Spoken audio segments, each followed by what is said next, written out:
Hi there, my name is Rodnika Chi. I'm a Feng Shui consultant with Chi Consulting, and I write about fengshuifabout.com. In this video, I'd like to show you how to define a Bagua extension. Because if you've started applying Feng Shui if you have defined the Bagua of your home, you probably have seen some protrusion in your floor plan or some missing areas, and you've heard about definitions of Bagua extensions and Bagua missing areas. So I would like to show you exactly how to define a Bagua extension, which is a positive thing in Feng Shui, versus a Bagua missing area, which is a negative thing. This video is about Bagua extensions, and the next one will be about Bagua missing areas. And before I show you exactly how to define an extension, I would like to emphasize that in order to do that, it's best to work with a professional floor plan. Or if you're very good at drawing, to draw a floor plan up to scale, because otherwise you wouldn't know exactly if you have an extension or a missing area, okay? So let me show you how to define a Bagua extension. When you look at this floor plan, you see that there are several areas that are kind of protruding or sticking out, so to speak. And let me mark them visually and show you how to define a Bagua extension. So when you look at, we have one more. We have 5 major protruding areas. So when you look at a protruding area, you compare, in order to see if it's a Bagua extension, you compare the width of the protruding area with the width of the side of the floor plan on which the protruding area is located. So you look at the width, and then the width of this protruding area would be somewhere here, so you can actually see that it's not more than half.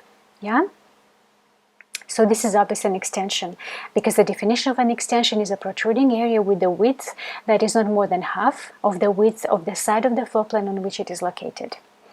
Don't worry, I'll say this definition a couple more times. And now let's look at these two protrusions, and we do the same thing. We look at the width of the side of the floor plan on which those two protrusions are located, and we compare the width of this one with the width of the whole side, and obviously this is not more than half, and this is not more than half of the whole width, so these are extensions.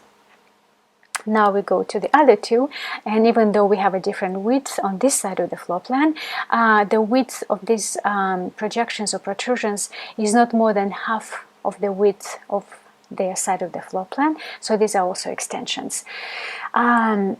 So all of those are extensions. Now, out of curiosity, I want to show you this one, because sometimes an extension or a visual extension can create missing areas. So let's see if this one does that, or if it's still an extension.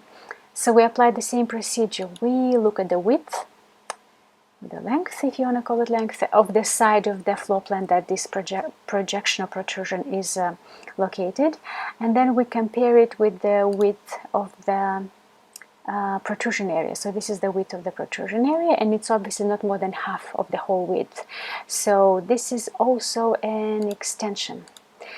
All right, we've done it. So now let me give you the definition of a Bagua extension one more time. A Bagua extension is a protruding area. See here, we have 6 of them. It's a protruding area that is less than half of the length of each side of the floor plan. So the length of the protruding area is less than half of the length of each side of the floor plan.